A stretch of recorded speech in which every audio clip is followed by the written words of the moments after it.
Yo, hey guys, Ken Perriman here, and I'm back again with another pretty darn cool product that I think is going to be helpful for a lot of you out there and give you a good peace of mind. And let me show you what it is. It is this guy. It is a tire inflator, mobile sport, Pocket Air Pro tire inflator, portable air compressor with a pressure gauge, of course, 180 psi. And mini cordless air pump for cars, for bikes, sedans type cars and bikes. And of course, it's a rechargeable electric tire air pump for, things like maybe the sports balls and bicycles and motorcycles and stuff like that. Let me see. I'm trying to check one thing. Oh, it has a 16,000 milliamp hour battery in this. Nice. And let's go ahead and take that off. Ooh, that made some really good noise. I know, yeah, right. So, all right, so let's cover a few things that you'll get inside this box, which is, let me set this off to the side here for you. Number one, you'll get this guy right here. Okay.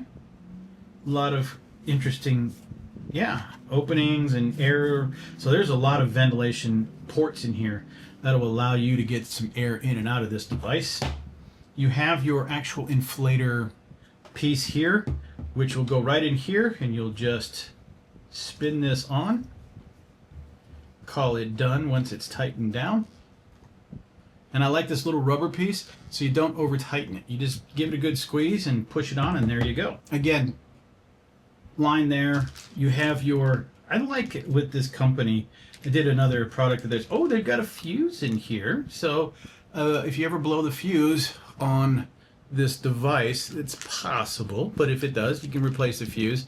They've got two of these air nozzles for filling up those little floaties for the kids and whatnot. The Schrader valve converter to the other valve, I forgot the name.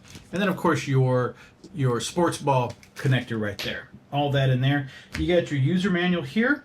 You do have a way of because this is a rechargeable battery, but you have the way of connecting this with a really long cable. So I guess if you really need to run the air compressor and the battery's running low, I guess you could run this and this will charge it up for you.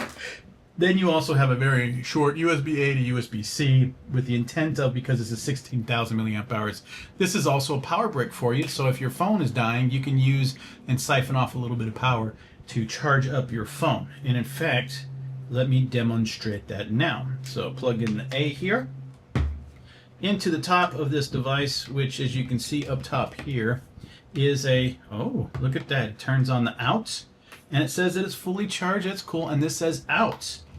So let's check it. It'll probably be fast charging at best, if not just normal charging. Yeah, just normal charging. Okay. So yeah, that's that. So that's how you can do that. That's cool. That just turned right on.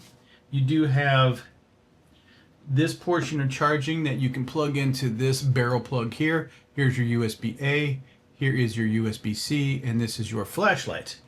And I want to check to see if this has got the cool flashlight like their other product. Oh, I love this right here. I just realized what this is. This is really cool. So let's say you want to fill up your pressure on your tires, and for some reason it either overshot by, you picked the wrong PSI levels or whatever. You can use this to deflate. And more importantly, I think this is most prevalent with like soccer balls and stuff like that, and footballs and whatever. And you're like, you filled it up a little bit too much, it's too stiff, it's not working. Plug it in and let some air out. That is cool. Okay, so you have a larger screen up top here, and you have some controls here. And let me see. This is for the light, and that won't turn on unless you turn the power on, I don't think. Yeah, press and hold. You got to press and hold to turn the power on. That does not work to turn that on. This cycles through, it's going to be different modes. It's going to be like a sports ball, a bicycle, a motorcycle, a car, and then maybe a user. And then you have your plus and minus down here. So let's turn it on. Press and hold. Yep. Get a couple bars and then it'll turn on. There you go. It is set to 36 PSI. It says car. Let's cycle.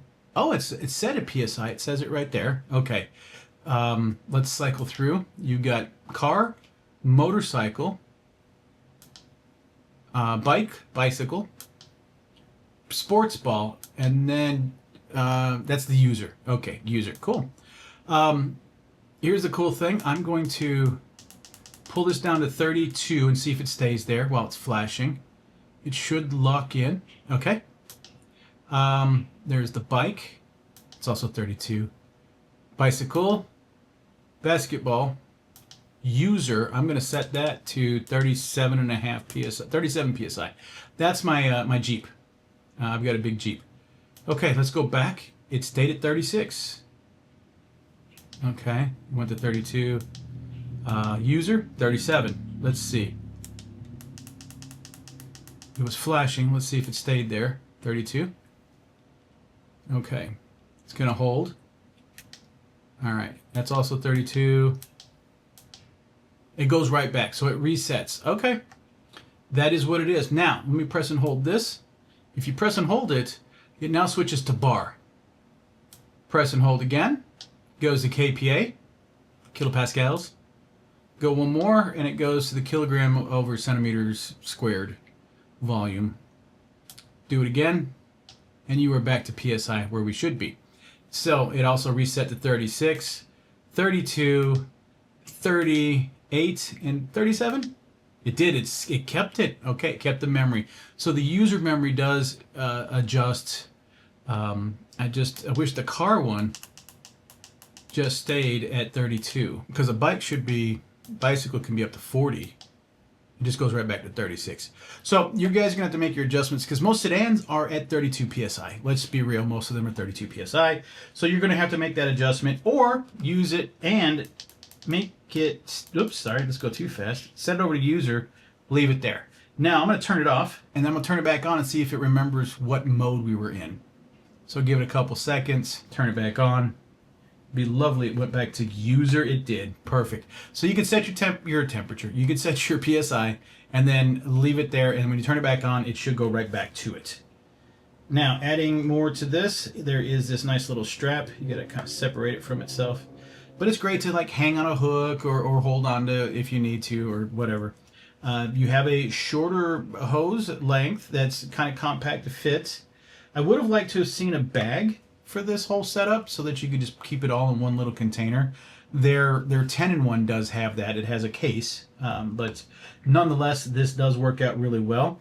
Let's say we're going to go to PSI. I'm going to turn on and test the compressor. I can feel it moving air. Okay, that's pretty darn good. Now, let's try one more thing. Light. Okay. That is not too shabby. That's a decent amount of light, especially when it's dark out. I'm in studio light, so. And does it go to, okay, SOS? Well, it's just flashing. And then maybe SOS? Yes. No. Doesn't do SOS, just flashes faster. Okay. Press and hold. Okay. So whatever mode you're in, you got 3 different modes. You got light on, slow flash, fast flash, off. And let's say you go on, and then you're in your slow flash, and you're like, I just need to turn it off. I don't need to cycle through all that. Press and hold, it just turns right off. And more importantly, you can see right there, it does show the light is on. So if you can't happen to see that the light's on, you'll see it on the panel there. Wow, that does make some noise. And there you go. Press the power off, and there you go. That is that. This is all that you have related to this. Now this is perfect to throw in the back of someone's car. One of the things, let me switch over here. So one of the great things about this is this is perfect for a multitude of people. It's a peace of mind type device. Yes, we know that you could probably call someone to help fix a flat on your car, but if for some reason, these are mainly used for those days when your TPMS says your tire's running a little bit low and you just don't have or know where you can quickly jump off to go get your tires filled. Have this in your car. All right, guys. So here we are with this guy right here, right? Let me show you something that's really cool first. So like I said, I've never seen this on an air compressor type system. Let me go ahead and get this locked on. But check this out. I can then press this button. I don't know if you can hear it with the mic. I'm letting the air out of the tire. Let's say it's one of those ones where you're like, hey, I put 60 PSI in here. Oh, wow, I'm supposed to put 40 only. This thing, look at that, it's done. So let's turn it on. 37, that's a car, but I mean, I need 40 PSI. This is self-set. So let's just do 40. Ready? We're gonna go ahead and turn this thing on. You'll see it right as we go. Let's go.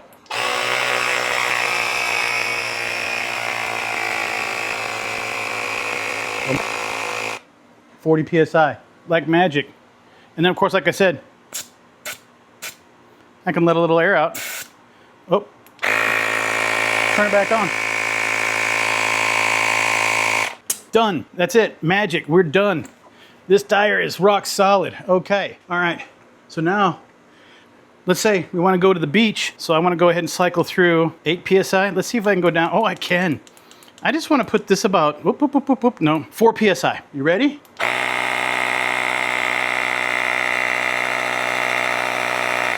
That's it.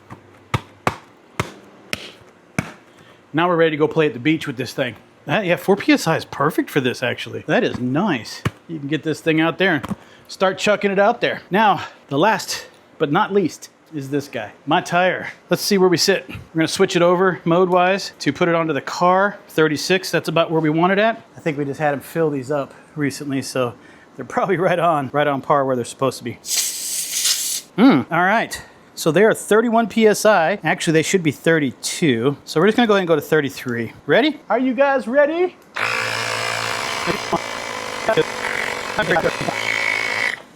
33. 32. Boom. So guys, I hope this was helpful for you. I do appreciate your time, and I'm out.